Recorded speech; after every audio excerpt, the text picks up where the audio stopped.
Jeff, good to be back with you. One of the things, many things that you and I agree on is the importance of transparency in sales and the value that it really brings to enhance and strengthen customer relationships. Would love to get your vantage point. How do you leverage transparency? Why do you think it's so important?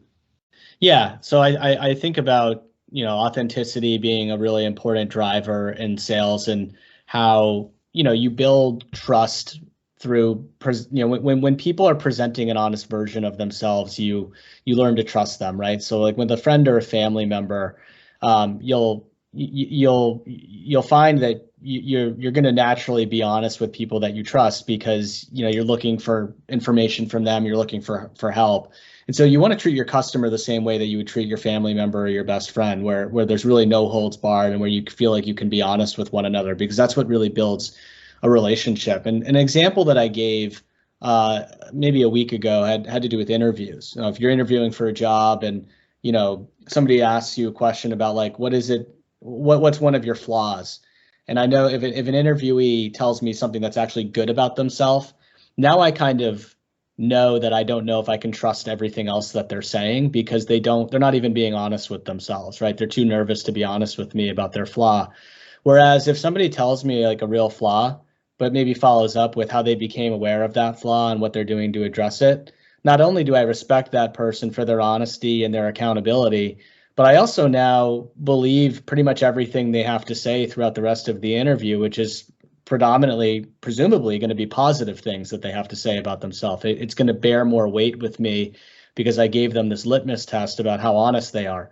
And the same is true, I think, when I approach my sales. There are things about products that I sell where I'm self-aware that there are certain deficits, but I always sell things that I believe in, right? So I try to explain to the customer my own thought process about why I got bought in. And I'll lead off sometimes by even saying, hey, here's the things that are not good about this product. I want to be upfront about it because you're about to see it. And I want to tell you what I think the deficits are. But then when I'm done telling them what the deficits are, I'll say, but here's why I decided to work at the company. Could have worked at a lot of different places, and I chose this place, and here's why. And I think when you do that, it's a little counterintuitive, but the customer in their head says, first of all, I like this guy. Hopefully, I don't know, if people like me or not, but I would hope that they might like me more because I'm exuding some level of honesty. But beyond that, I would think that the things that I have to say about why I'm bought in, despite the flaws, would signal to them that perhaps they should be bought in as well. And that, that all the good things that I have to say really have some merit to them. So that would be my 2 cents. It's why I really think radical transparency is really important. Curious if how you're deploying it in your own life. Radical transparency. I love that. I think what you said is super powerful. When we think about what is the goal of sales, I think a lot of people's answers would gravitate toward, oh, well, I want to get deals, or I want to have excellent sales results.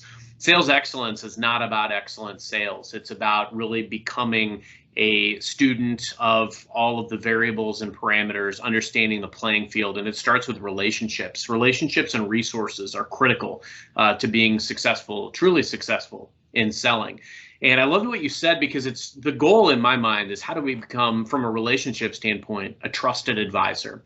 And, deals, great sales, these come as a byproduct of relationships, and relationships are built on trust. So the very element of, how you double down on what are we doing to invest in this relationship. And so coming to them from a place of honesty and sincerity, as opposed to rolling off a litany of all the great things about our product and service. First off, it stands out. And anytime you stand out as a seller, it might give you a higher propensity for response, for engagement. But the second part is that if you're able to acknowledge some of these things and be candid, be transparent, to your point, these are the things also that make you stand out in a positive way, and is going to help people gravitate toward you. I'll give you a prime example. So one of the major things that I've had to do over my career, I've worked for small organizations and I've worked for very large ones.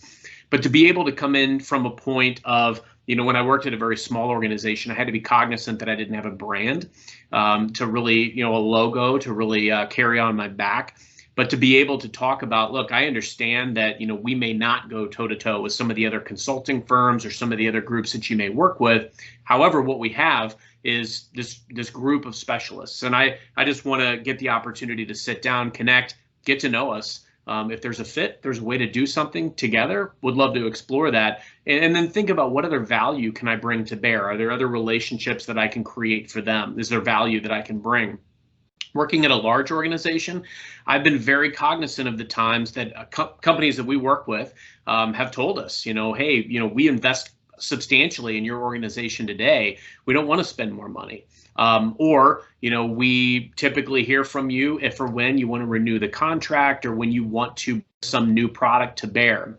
And so trying to be, to your point, very counterintuitive about, okay, how do I roll that into my approach? Typically, when I reach out to clients for the first time in large organizations, I'll acknowledge any investment that they're making. I thank them for that investment, and then I try to bring additional resources to bear. How can we actually come to you with maybe resources that you're entitled to because of your investment that you're not taking advantage of? How can we illuminate and frankly breathe new life or more life into your existing investment? Those types of things are key, and being very transparent about maybe we've done historically a bad job of doing that, or saying, hey, maybe our product or service hasn't been historically the greatest, or we as a company have not haven't maybe shown up first well, but we evolve well, we pivot well, we have learned from what some of our competitors have done. I'm a big fan of Pat Tenney. He's an author of multiple sales books, and in one of his most recent ones, the bonus round, he talks about developing a SWOT analysis, so strengths, weaknesses, opportunities, and threats on your competitors. And I think it's key that you do that with yourself as well. You look at some of the weaknesses that your organization has. You have to own those, but you also look at weaknesses that your competitors have, and where do you fit? Maybe where do you plug some of those gaps? Because if you're reaching out to an organization, specifically one that is with a competitor today, how are you going to own what might be a detractor of your organization, but also figure out how are you going to plug a gap that a competing solution provides? The last thing I would say on that, taking transparency one step further, even deal transparency goes such a long way.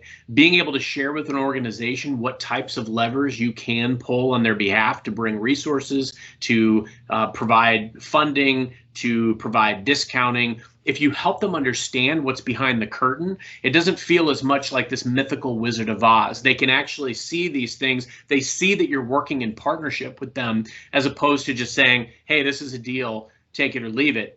They can actually see you working with them. And the more that you understand their budget, who are the influencers, who are the buyers, you understand their buying process, their priorities, the more in tune you are with those types of things, the better off you're going to be. And you can only get there by being transparent, making sure that they understand your process, because at the end of it, you want both sides to understand what looks like a win to the other party and care what looks like a win to the other party. And the more transparent you are, the more viable it is that you'll get to that point of fruition and where everybody wins. So I love that we focused in on this topic today, because I truly believe in the power of transparency in sales and frankly in life. Couldn't agree more. And I think, to your point, sets you up for more longer term success. You align the expectations properly on both sides. You don't mislead people. People are oftentimes very short-sighted, and they want things that are right in front of them rather than thinking about what happens. Hey, if I close this deal, but I set the wrong expectations, what kind of headache is that going to give me down the road, right? So thinking about the bigger picture, couldn't agree more. Spot on as always, Jeff. Thank you, and we'll see you next week. Thanks, Carson.